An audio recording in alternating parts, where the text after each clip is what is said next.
오늘 본문은 여러분 잘 아시는 것처럼 오병이어의 기적이라고 하는 타이틀을 가지고 있습니다. 굉장히 잘 알려진 성경 본문이죠.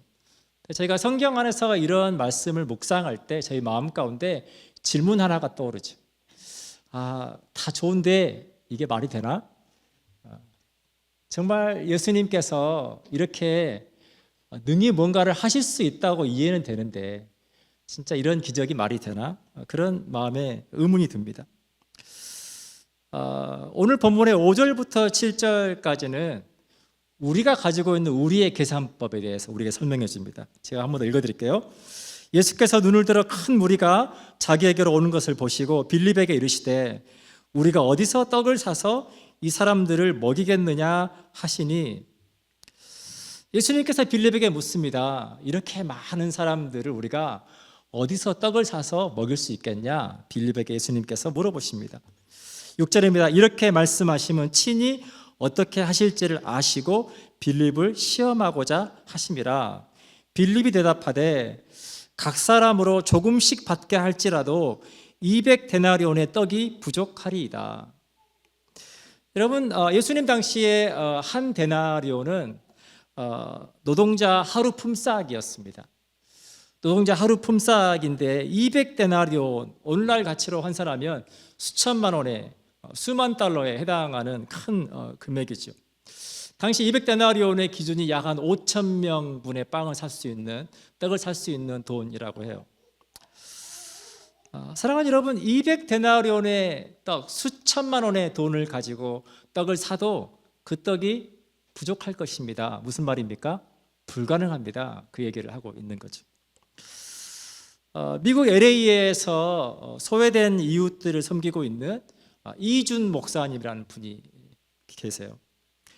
미국 최대의 홈리스 지역이기도 한 스키드로우라고 하는 지역에서 매일 무료로 식사를 제공합니다. 2011년도에 그 사역을 위해서 오병이어 식당을 오픈했어요. 하나님께서 이 목사님에게 가장 어두운 곳에 가서 불을 밝혀라, 그 말씀을 주셔서 이 목사님이 정말 미국의 가장 열악하고 가장 범죄가 많은 그 홈리스 지역에 들어가서 이 사역을 시작을 합니다. 처음 사역을 시작할 때만 해도 제대로 된 건물도 없었고 식재료를 살 만한 돈도 없었다고 해요. 매일 식사를 대접할 수 있을 거라고는 꿈도 꾸지 못했다고 합니다. 다만 하나님의 음성에 귀 기울이고 그냥 하나님께서 하라고 하신 말씀을 따라 그것을 의지하고 사역을 시작해 봤다라고 하는 거죠. 그리고 함께 동역할 수 있는 동역자가 당시에 약 20명도 채 안 되는 사람들이 함께 모여서 그 사역을 감당하는데, 처음 사역을 시작해서 홈리스들을 5,000명의 식사를 대접했다고 그래요. 5,000명분. 여러분, 우리가 이제 친교 시간에 음식을 준비하면 기본적으로 약 한 50인분 준비를 하잖아요. 생각해 보세요. 5,000명분이니까 우리가 준비하는 그 음식의 100배를 준비해야 되는 건데, 스텝 20명도 안 되는 스텝들이 정말 말도 안 되는 열악한 환경에서 그 음식을 준비한다는 게 여러분 얼마나 어렵겠습니까? 근데 이 목사님 이렇게 고백하시는 거예요. 이 사역을 처음 시작할 때만 해도 우리가 매일 이 사역을 하게 될 줄은 몰랐습니다. 무슨 말입니까? 그 어마어마한 인적 자원과 그 어마어마한 재정을 하나님께서 다 채워주시더라라고 하는 거죠. 말 그대로 오병이어의 기적이 일어나더라라고 하는 거죠. 그래서 이제 첫날 사역을 마치고 하나님 앞에 이 목사님께서 감사 기도를 드렸다고 해요. 감사를 기도를 드린 것도 저는 같은 목회자 입장에서 참 놀라워요. 얼마나 힘들었겠어요. 5,000명 이상의 그 음식을 정말 그 열악한 환경에서 적은 스태프들과 함께 음식을 준비하고 나누고 정말 감사 기도를 한다는 게 얼마나 대단한 겁니까? 근데 그때 하나님께서 이 목사님에게 이런 마음을 주십니다. 다음 주에는 매일 7,000명에게 밥을 먹여라. 그 마음을 주셨다는 거예요. 지금 5,000명도 지금 말도 안 되는 사역인데 다음 주부터는 매일 7,000명씩 먹이라. 그렇게 하나님께서 마음을 주셨다는 거예요. 그래서 그 말씀을 듣고 나서 가만히 생각을 해보면서 목사님 스스로 이렇게 생각을 했대요. 진짜 내가 미쳤구나. 그런 생각을 했대요. 이제 내가 진짜 미쳤구나. 근데 그 홈리스들에게 음식을 주면서 이렇게 멘트를 한다고 합니다. 와주셔서 감사합니다. 이 식사는 예수님께서 내주시는 식사입니다. 누가요? 예수님께서 당신에게 대접하는 식사입니다. 그렇게 했다고 하세요. 여러분, 이렇게 매일매일 7,000명씩 먹이는 사역을 얼마나 할 수 있을까요? 여러분, 놀라운 거 아세요? 지금도 이분의 사역들이 활발하게 이루어지고 있는데, 또 책으로도 나오고 또 방송으로도 굉장히 영향력 있게 사역을 하고 계신데, 어느 날 하나님께서 야, 너 이 사역을 여기서만 하지 말고 멕시코에서도 해라. 그래서 멕시코 빈민가에서도 이 사역이 시작되고, 멕시코에서만 하지 말고 브라질에서도 해라. 그래서 그 사역이 LA 빈민가로부터 시작돼서 멕시코에서, 브라질에서, 또 그렇게 해서 책이 나오고 수많은 사람들이 그것을 통해서 영감을 얻고 또 함께 도전받고 전 세계 곳곳에서 이 오병이어의 사역이 이루어지고 있다고 하는 거예요. 사랑하는 여러분, 오병이어가 가능하지 않습니까? 우리의 계산으로는 말도 안 되고 불가능한 사역이지만 오병이어의 기적은 지금도 우리 시대에도 계속해서 전 세계 곳곳에서 쓰여지고 있다고 하는 거 여러분 기억하시면 좋겠습니다. 근데 이런 기적에는 조건이 있다라고 하는 거예요. 8절입니다. 제자 중 하나 곧 시몬 베드로의 형제 안드레가 예수께 여짜오되 여기 한 아이가 있어 보리떡 5개와 물고기 2마리를 가지고 있나이다. 그러나 그것이 이 많은 사람에게 얼마나 되겠사옵나이까? 사랑하는 여러분, 기적의 조건, 거기에는 나이도 아니고 능력도 아니더라. 첫 번째, 제일 중요한 것은 하나님께서 우리에게 말씀하실 때 계산하지 않는 마음이라고 하는 것. 오늘 제자들은 예수님 200데나리온의 돈이 없지만 그게 설사 있다고 해도 이 많은 양의 떡을 살 곳도 없고 살 돈도 없고 불가능합니다. 그들의 계산법으로는 불가능한 사역이었어요. 네, 사랑하는 여러분, 하나님의 기적은 우리가 말씀에 순종할 때 시작됩니다. 마태복음 17장 20절에는 이제 귀신 들린 아들을 고쳐달라고 제자들에게 데려온 아빠의 이야기가 나옵니다. 아빠가 아들을 고쳐달라고 데려왔는데 제자들이 이 아들을 고쳐주지를 못해요. 예수님께 나와서 예수님께서 그 아이를 고쳐주십니다. 그러자 제자들이 묻죠. 예수님, 왜 우리는 이 귀신을 쫓아내지 못했습니까? 물어볼 때 예수님께서 마태복음 17장 20절에 이렇게 말씀하시는 거예요. 이르시되 너희 믿음이 작은 까닭이니라. 진실로 너희에게 이르노니 만일 너희에게 믿음이 겨자씨 한 알만큼만 있어도 이 산을 명하여 여기서 저기로 옮겨지라 하면 옮겨질 것이요 또 너희가 못할 것이 없으리라. 아멘. 너희에게 정말 겨자씨 한 알만한 정말 그 조그마한 믿음만 있어도 너희가 불가능하다고 생각하는 이 산을 명하여 저기로 옮기는 것도 그런 큰 일도 가능할 거다. 예수님께서 제자들에게 너희가 먹을 것을 주어라 라고 말씀하셨습니다. 그러면서 예수님께서 그들의 믿음을 테스트를 하셨다라고 성경을 기록하고 있습니다. 사랑하는 여러분, 제자들이 예수님께서 능히 그 많은 사람들을 먹일 수 있는 분이라고 믿었다면, 아니면 그들의 마음 가운데 예수님께서 하실 수 있을까? 없을까? 조그마한 믿음만 있었더라면 그들은 예수님께서 너희가 먹을 것을 줘라 라고 말했을 때 그들 예수님께 뭐라고 말해야 됐겠습니까? 예수님, 어떻게 줄까요? 물어보면 되는 거죠. 떡은 누가 공급해요? 예수님께서 공급하시는 거죠. 예수님, 어떻게 줄까요? 50명씩 안 칠까요? 100명씩 안 칠까요? 예수님께서 50명씩 100명씩 이렇게 그룹을 앉히게 하시고 떡과 물고기를 나눠주시잖아요. 제자들의 역할은 예수님께서 말씀하실 때 네, 예수님, 그럼 우리가 어떻게 할까요? 물어보면 되는 거죠. 근데 그들에게 믿음이 없었기 때문에 예수님, 200데나리온의 떡을 사도 부족합니다. 불가능합니다. 그렇게 말하고 있다라고 하는 거죠. 사랑하는 여러분, 하나님께서 저와 여러분에게 말씀하실 때 하나님께서 능히 그 모든 것을 이룰 수 있는 하나님이신 것을 믿고 믿음으로 반응하시기를 축복합니다.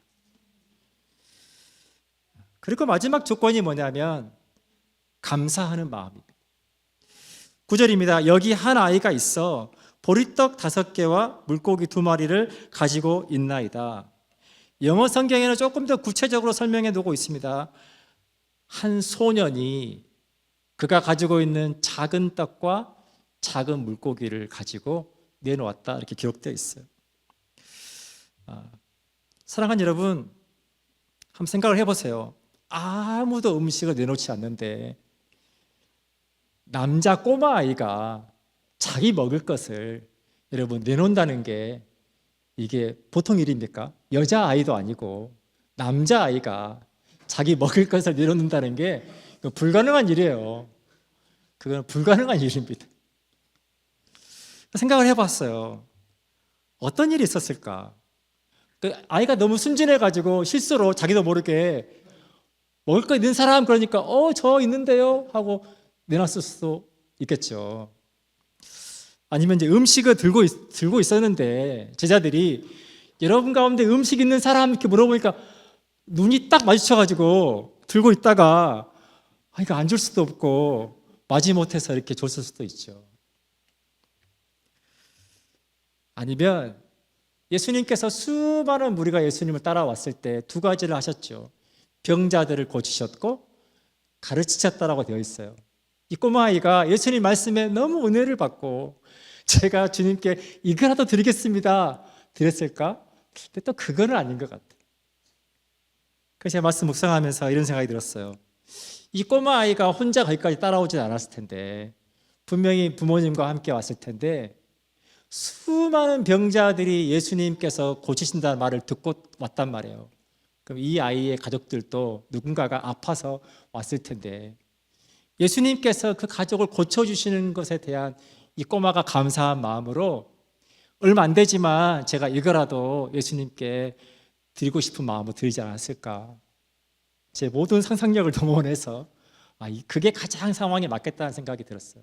그러면서 제 마음 가운데 그런 감사하는 마음이 하나님의 역사를 만들어 가는구나, 그런 생각이 들었습니다. 예수님께서 그 꼬마아이가 감사함으로 드린 그 작은 음식을 가지고 하나님 앞에 감사 기도를 드리십니다. 영어 성경에는 Jesus gave thanks to God 이라고 되어 있어요. 우리가 축사라고 되어 있는데 축사는 마치 무슨 주문을 걸어가지고 뻥튀기를 한 것 같은 느낌이 있는데 그게 아니라 하나님 앞에 감사하는 기도를 드렸어요. 근데 사랑하는 여러분, 생각해 보세요. 감사할 게 뭐가 있습니까? 아무 대책 없이 예수님께 병 고쳐달라고 따라온 사람이 10,000명 가까운 사람들이 있어요. 들판에 여전히 예수님과 함께 하지만 예수님을 믿지 못하고 계산만 하면서 불가능하다고 말하는 제자들을 볼 때 어떻게 그 마음에 감사가 되겠어요? 그 많은 사람 중에 10,000명 가까운 사람 중에 먹을 것을 좀 나눠달라고 하니까 아무도 반응하지 않고 한 꼬마 아이만 그 말도 안 되는 양의 도시락을 내놓았단 말이에요. 그들의 그 이기적인 마음을 보면서 어떻게 예수님께서 감사할 수 있겠어요? 내가 도저히 이들과 이 상황에서는 내가 기적을 행할 수가 없겠구나 할 수 있잖아요. 그런데 예수님은 그렇게 하지 않으셨어요. 예수님이 이렇게 기도하셨을 거예요. 하나님, 여기 한 아이가 감사함으로 드린 이 떡과 물고기가 있어서 감사합니다. 여기 있는 불쌍한 이들에게 필요한 음식을 하나님께서 넉넉히 주실 것을 믿습니다. Gave thanks, 감사 기도를 드렸어요. 그 감사 기도가 하나님의 놀라운 역사를 이루고 10,000명 가까운 사람들의 굶주린 배를 채웠습니다. 사랑하는 여러분, 우리가 하나님 앞에 예배 드리잖아요. 근데 이건 우리의 종교적인 그러한 행위가 아닙니다. 마치 예배 드리지 않으면 왠지 찝찝하고 왠지 혼날 것 같고 어떤 의무적으로 그렇게 드리는 게 아니에요. 우리가 주일날 왜 모여서 함께 예배합니까? 하나님께 감사한 우리 마음의 신앙 고백이에요. 하나님 감사합니다. 제가 살아가는 모든 삶이 하나님의 은혜입니다. 그 감사를 가지고 하나님 앞에 예배하는 거예요. 우리가 하나님 앞에 물질을 드립니다. 어떤 분들은 넉넉한 중에 드리지만 또 어떤 분들은 정말 어려운 중에 물질을 드리죠. 유튜브를 보면 11조가 성경적이냐 아니냐, 구약에서 끝났다, 이런 말들이 많습니다. 사랑하는 여러분, 하나님께서 11조를 드렸는지, 우리가 감사한 것을 드렸는지, 뭘 드렸는지 하나님께 거기 관심이 있겠습니까? 우리가 얼마를 드렸는지 하나님께서 관심이 있겠어요? 너는 많이 드렸으니 너는 축복을 많이 받아라, 하시겠어요? 하나님께서 받으시는 것은 우리가 감사함으로 드리는 우리의 마음을 받으시는 거예요. 액수가 얼마가 됐든 우리가 하나님, 제가 건강 주셔서 일도 할 수 있고, 직장 주셔서, 사업 주셔서 뭔가 할 수 있고, 하나님, 우리 가족들이 이렇게 함께 건강하고, 하나님, 모든 것이 하나님의 은혜입니다. 그것에 대한 감사의 표현으로 물질을 드리는 거예요. 근데 여러분, 그 꼬마아이가 드린 그 물질을 통해서 하나님께서 역사하듯이 우리가 감사함으로 드리는 그 물질을 통해 하나님 오늘도 역사하신다는 것을 기억하시면 좋겠습니다. 제가 최근에 여러 사역들이 계속 늘어나고 있어요. 그러다 보니까 교회 이 공간에 대한 문제가 계속해서 제 사역에 어려움이 됩니다. 오늘 또 이제 일부의 섬김 예배를 드리는데 너무 시간이 부족해요. 저희가 이 교회 공간을 쓸 수 있는 시간이 너무 한계가 있습니다. 정말 제 마음 가운데 그런 마음이 있어요. 하나님, 언젠가 저희 교회도 저희만의 예배 공간이 있으면 좋겠습니다. 그러니까 마음껏 사역할 수 있도록 그런 공간이 있으면 좋겠습니다. 뭔가 렌트가 안 돼서, 뭐가 안 돼서 저희가 금요기도에도 수요일로 해보려고 하는데 또 렌트가 안 돼서 또 못하고, 그래서 올해 한 해 좀 새로운 헌금 하나를 해보려고 해요. 오이 헌금을 좀 드려보려고 합니다. 이 꼬마아이가 드린 그 감사함으로 드린 작은 그 물질을 통해서 하나님께서 큰 일을 행하셨던 것처럼, 그렇게 우리의 삶 가운데 감사한 일이 있을 때마다 우리가 하나님 앞에 드려서 그것이 어떻게 하나님의 역사를 이루어 가는지를 우리가 함께 볼 수 있으면 좋겠습니다. 사랑하는 여러분, 우리 그리스도인의 감사는 세상 사람들의 감사와 다릅니다. 어떤 일의 결과로 인해서 그걸 통해 우리가 얻는 감정이 아니에요. 뭔가 잘 돼서 하나님 너무 감사합니다, 하나님 너무 행복해요, 일의 결과가 아니라 우리가 예수님을 닮아가는 훈련입니다. 도저히 감사할 것이 없는 상황 속에서도 감사하셨던 그 예수님을 우리가 닮아가는 훈련이에요. 사랑하는 여러분, 여러분의 삶도 이와 여러분 비슷하지 않습니까? 우리가 원망할 거리를 찾기 시작하면 여러분, 감사할 게 뭐가 있어요? 이것도 문제고 저것도 문제고, 내가 이런 상황에서 내가 뭘 감사하고, 내가 저 일 속에 내가 뭘 감사할 게 있겠어요? 사랑하는 여러분, 그러나 예수님께서 그렇게 감사하셨던 것처럼 우리가 믿음으로 감사하는 훈련을 할 때 하나님은 그 감사를 통해 하나님의 역사를 이루어 가신다는 거예요. 그래서 여러분, 감사는 우리 믿음의 선택입니다. 아멘이십니까? 여러분, 들어오실 때 뒤에 노트가 있어요. 이제 청소년부에서 땡스기빙 시즌에 맞춰서 100일 감사 일기를 쓰기로 하고 준비를 하고 있는데, 그 내용이 너무 좋아서 우리 작년부에서 먼저 우리가 부활절까지 이렇게 이어져서 이거를 해보면 좋겠다.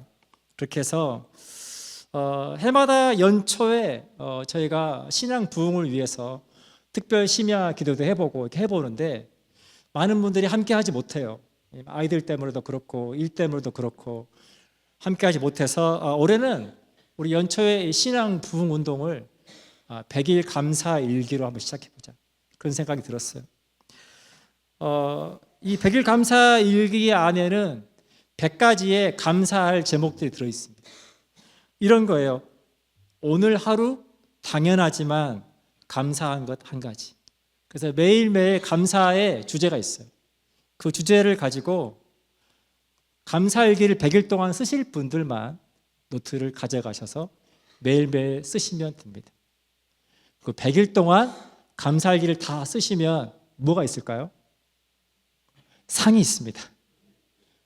하나님께서도 상이 있겠지만 교회에서 여러분 격려하는 차원에서 또 상을 함께 준비할까 합니다. 사랑하는 여러분, 하나님의 말씀과 감사가 만날 때 하나님의 놀라운 일들은 시작됩니다. 제가 성경 통독이 올해 시작되었습니다. 올해는 참여하기 희망하시는 분들만 따로 신청을 받아서 시작했어요. 지금 한 15분께서 함께 참여하고 계십니다. 여러분 늦지 않았습니다. 지금 시작하시면 됩니다. 여러분 함께 신청하셔서 함께 말씀을 통해 은혜 받으시고 또 감사함을 통해서 하나님께서 저 여러분 삶 가운데 어떤 일을 행하실 수 있는지를 볼 수 있기를 축복합니다.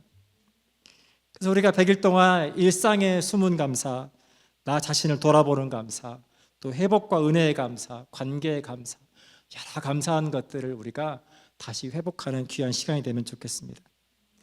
사랑하는 여러분, 우리가 그렇게 경험하는 하나님의 역사는 놀라운 확장성이 있습니다. 제가 조금 전에 LA 빈민가에서 시작됐던 그 사역이 멕시코로 또 브라질로 이렇게 번져가는 것처럼 오늘 본문 13절을 보십시오. 이에 거두니 보리떡 5개로 먹고 남은 조각이 12바구니에 찼더라. 올해 한 해 하나님께서 넘치시게 하는 기적, 그 기적은 저와 여러분의 필요를 채울 뿐만 아니라 우리의 삶을 나에서 너로, 너에서 우리로, 양무리교회에서 빅토리아로, 빅토리아에서 세계로 그렇게 확장시켜 가실 거라고 믿습니다. 역대상 4장 9절과 10절에서 야베스가 이런 기도를 드립니다. 야베스는 그 형제보다 존귀한 자라. 그 어미가 이름하여 야베스라 하였으니 이는 내가 수고로이 낳았다 함이었더라. 야베스의 이름의 뜻은 고통이에요. 고통. 이름의 뜻이 고통인데 성경은 그 야베스를 어떻게 설명하냐면 존귀한 자라 설명합니다. 사랑하는 여러분, 어쩌면 우리 이야기가 아닙니까? 우리는 하나님 앞에서 너무 존귀한데 우리의 삶을 보면 거기에 이름을 하나 네임태그를 딱 붙이면 고통이라고 할 만큼 우리 삶 가운데 많은 일들이 우리를 어렵게 하고 있지 않습니까? 그 야베스가 이렇게 하나님 앞에 기도합니다. 10절입니다. 야베스가 이스라엘 하나님께 아뢰어 가로되 원컨대 주께서 내게 복의 복을 더하사 나의 지경을 넓히시고 주의 손으로 나를 도우사 나로 환난을 벗어나 근심이 없게 하옵소서 하였더니 하나님이 그 구하는 것을 허락하셨더라. 아멘.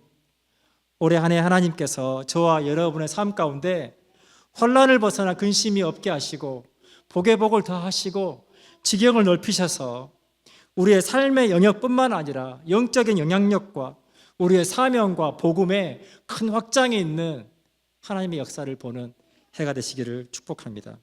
우리 잠깐 함께 기도하겠습니다.